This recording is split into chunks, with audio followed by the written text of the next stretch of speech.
Now at noon, yesterday's slick roads created a bit of a stir when a fire truck lost control. But first, we are going to take a look at warmer temperatures across the area and more rain chances. The latest on that forecast coming up. Miami, Oklahoma gets Main Street ready for some exciting downtown events and projects. The 4 states' most watched news starts now. The U.S. Supreme Court has agreed to take up an appeal of a death row inmate in Oklahoma. Good afternoon. This is KOAM News at Noon. I'm Amber Jenkins. Last May, the court halted Richard Gossip's execution while legal challenges played out. Gossip was convicted and sentenced to the death for the 1997 murder of his boss, Barry Van Treese. In court papers, the state attorney general says the state supports vacating Gossip's conviction due to misconduct at his trial. Gossip has long insisted he is innocent. The Department of Agriculture plans to invest more than $2 million in renewable energy projects in Kansas.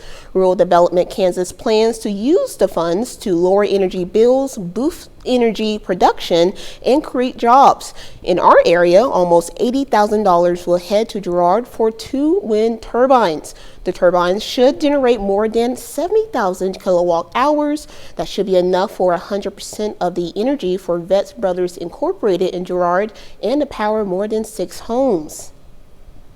And in Miami, Oklahoma gets Main Street ready for some exciting downtown events and projects. The city plans to tap into the history of the downtown area to draw visitors and generate some money. As a part of the program, Miami Main Street works to acquire and assist with various funding sources for events and enterprises, including sponsorships, partnerships, and grants. The city of Miami started the Miami Main Street program in 2023. The Missouri Department of Labor and Industrial Relations dealt with some delays contacting residents about unemployment insurance benefits. Because of the icy roads yesterday morning, it was difficult for employees to get to the office, and in turn, that meant calls regarding benefits were delayed, causing the department to issue a statement asking for patience on what is usually the busiest day of the week for those calls. Now here's Chris with the forecast. Yeah, we had some dense fog across the area earlier this morning, and thankfully that beginning to burn off with those fog advisories, the last of those expiring just minutes ago. Skywatch Storm Tracker earlier also picking up on all that cloud cover out there and a few isolated showers, and some patchy drizzle and a few additional isolated showers may be possible as we head through our Tuesday. Taking a look at MoDOT cameras around the area this morning, you can see where we were dealing with that fog as it began to clear out slowly but surely, and at the start of the day, our camera on top of the Cornell complex couldn't even really see City Hall, but by mid-morning starting to look better out there. Yesterday started the day at 31, even though we had that freezing rain, made it up to 39. So again, not a lot of movement on the temperatures, a little warmer than average for our low and still below average for our high, but we're going to be a lot closer to that average for us today as we are looking at going into the mid-40s, and then we're even going to go above average as we head into the next few days. Temperatures climbing into the low 50s out there, which is going to feel fantastic compared to where we have been here lately, because as you see, we've been on this slow rise from below average temperatures out there. And of course, don't forget, Mother Nature, you never know for sure what she's going to throw at you sometimes. And if you're ever away from your TV or your streaming device, you can download the KOAM Skywatch Weather app. It is free of charge, available in your favorite app store. And like we've mentioned before, it's like having the entire KOAM Skywatch Weather team right there in the palm of your hand. Excuse me. We're going to have more on that forecast, talk about these warmer temperatures and some additional rain chances here in just a few more minutes. Amber? Thanks, Chris. And take a look at what some Missourians witnessed yesterday.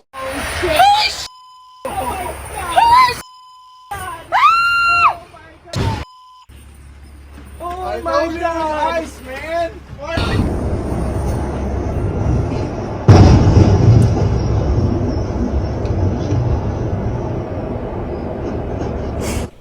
This was in the east central town of Imperial, Missouri yesterday morning.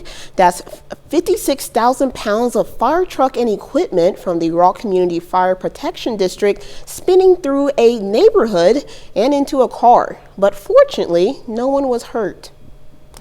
And speaking of trucks, yesterday freezing rain just about shut down the 4 states area, but truckers, they kept on trucking despite the road conditions.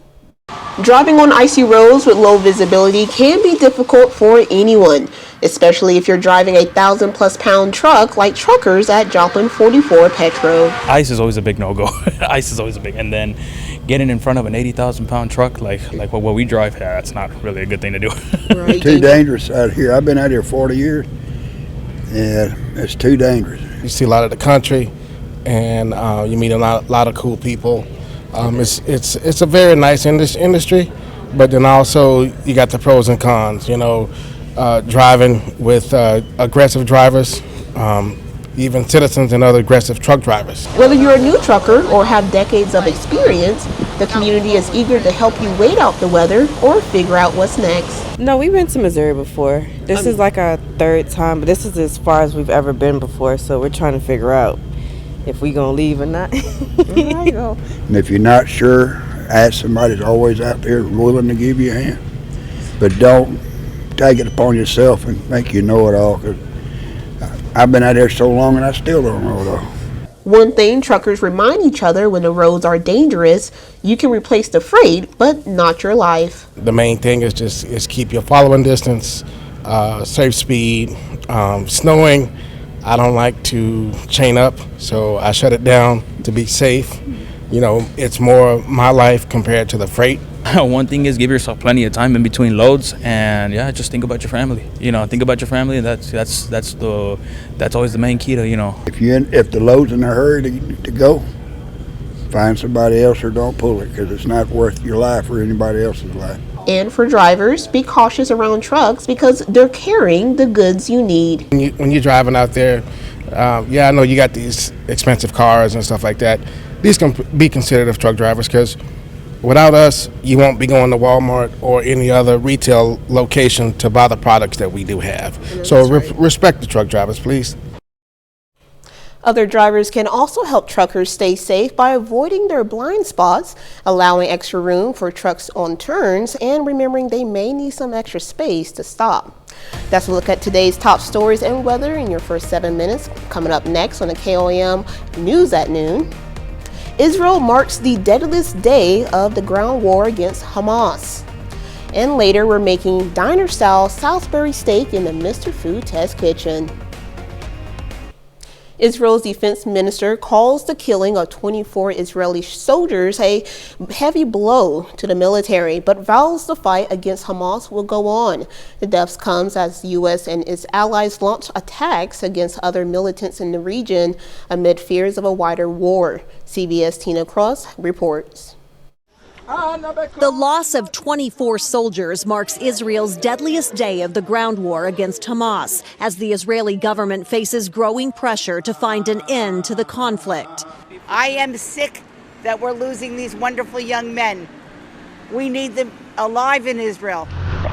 Israeli forces surrounded Gaza's southern city of Khan Yunis Tuesday for a major assault, just hours after Palestinian militants took out their troops. Prime Minister Benjamin Netanyahu vowed to press ahead toward absolute victory.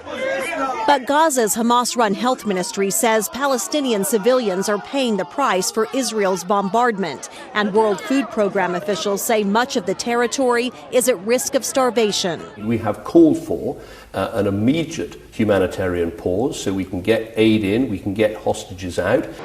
Israelis are divided over whether it's possible to destroy Hamas and rescue more than 100 hostages still held in Gaza.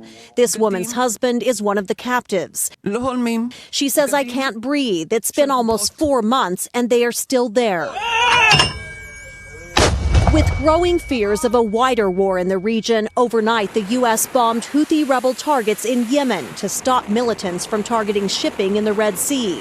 The attacks came after the deaths of 2 U.S. Navy SEALs lost at sea in a raid to seize Iranian weapons bound for Yemen. Tina Kraus, CBS News, London. Israel military says 21 soldiers were killed Monday when they were preparing explosives to demolish 2 buildings, and Hamas fired at a nearby tank, causing a deadly blast. Earlier, 3 soldiers were killed in a separate attack. The family of Martin Luther King Jr. is once again in mourning. At an emotional press conference in Atlanta, Bernice King shared memories of her brother Dexter. The younger son of the civil rights leader died on Monday at his home in Malibu. He was 62 and had battled prostate cancer. Dexter was the third of the King's 4 children, just 7 years old when his father was assassinated in Memphis. His sister remembered him as a fierce protector. I'm going to miss the conversations we had, the laughs, the reminiscing, and the brilliance, and in many ways, the protection. And still to come on KOAM News at Noon, Mr. Food.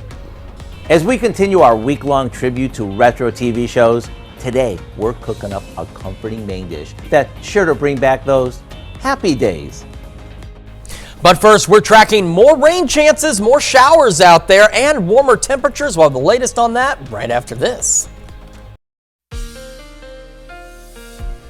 Welcome back to the KOAM News at Noon. So we started our day with some dense fog, which it's still dangerous for driving, but it certainly is a little easier to navigate than the ice we saw yesterday morning across the area. Thankfully, the last of our fog advisories expiring at the top of the noon hour, and we are going to just deal with cloudy skies, maybe some patchy drizzle. Earlier this morning, Skywatch Storm Tracker, plenty of clouds out there, even a few isolated showers here and there, and that's really going to be the case for us as we go through the next few hours on our Tuesday. Is just some patchy drizzle and a few isolated showers out there as we continue to see moisture work in across the area. But our rain chances will increase as we head through the evening. So you see, we head through today, not too bad. Then we start to go into the evening hours and take a look. They ramp up and they'll continue so overnight. And then towards sunrise tomorrow, we'll begin to see those rain chances die back down before we see additional shower chances in our forecast. So why don't we go ahead and head down the road just a little bit into this evening.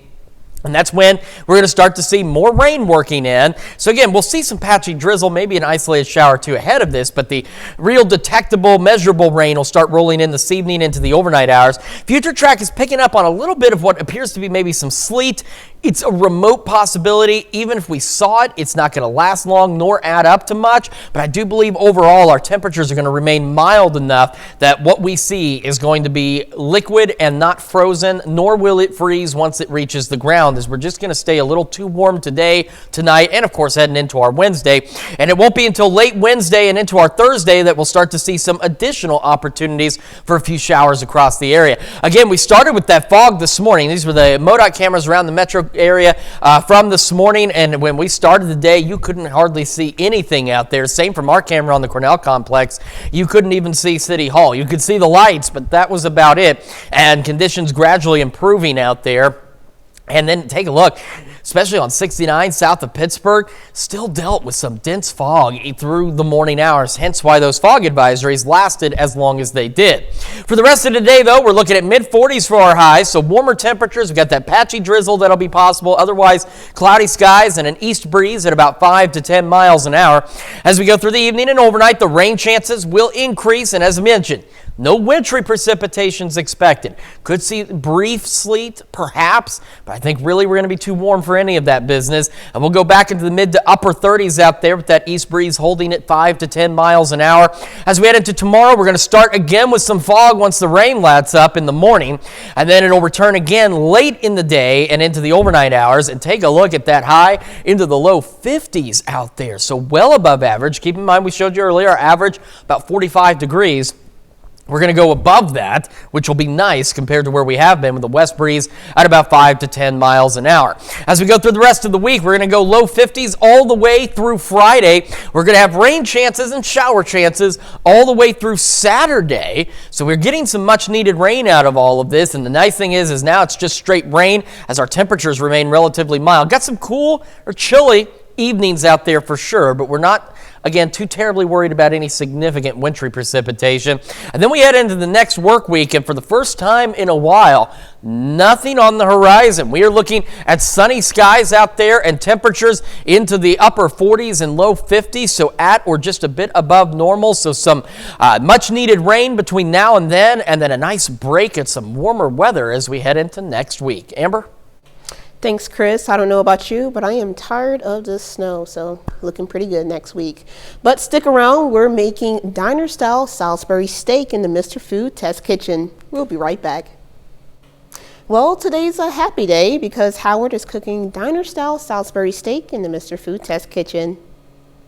As we continue our week-long tribute to retro TV shows, today we're cooking up a comforting main dish that might have been served in the Cunningham's kitchen or at Al's Drive-In on the set of Happy Days. That's right, for 11 seasons, starting in the mid-1970s, America tuned in weekly to see what the Cunninghams were up to, including the antics of Richie and his best friend, Arthur Fonzarelli, better known as the Fonz. You know, I think what made the show the most successful sitcom of its time was that it highlighted the happier moments of the 50s and early 60s, hence the name of the show. So to bring back those happy days, today I want to share our recipe for Salisbury steak. After combining some ground beef with breadcrumbs, chopped scallions, an egg, a little mustard, and a bit of salt and pepper, we form it into patties and saute them until they're browned and cooked through. To take these over the top, we finish them with a homemade mushroom gravy, just like Mrs. C probably would have. To get the recipe for our diner-style Salisbury steak, all you have to do is stop by our website. I'm Howard in the Mr. Food Test Kitchen, where today we found a happy days kind of way for you to say, ooh, it's so good. I have a fun fact for you. I actually met Fonzie when I was in the 3rd grade. He came to my elementary school, so hey, right? Well, you can find this recipe along with a lot more good food from the Mr. Food Test Kitchen online. Just go to our website at KOAMnewsnow.com. Now here's a look at 4 state market prices.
We are looking at mid-40s today, low 50s as we head into Friday. Rain chances return this evening. They'll continue with us Wednesday, Thursday, Friday, and Saturday. We're a little cooler on Sunday, but the sunshine will return next week, and we'll be right around 50 degrees on Monday. So we'll start to warm back up, looking pretty decent out there.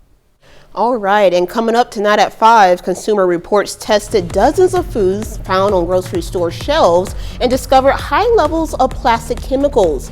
It can be found just about everywhere, and it's not clear what a safe level is. Studies show they can affect hormones and reproduction in humans. Plus, Missouri Citizens for the Arts hosts Missouri Arts Advocacy Week, an effort that encourages arts and cultural representatives to connect with legislators to urge them to support Missouri arts. And hundreds of students are on campus at PSU for the Future Business Leaders of America competition. Join us for those stories and more tonight at 5. But that's enough news for now. Thank you for joining us for the KOAM News at Noon. Have a great rest of your day, 4 State.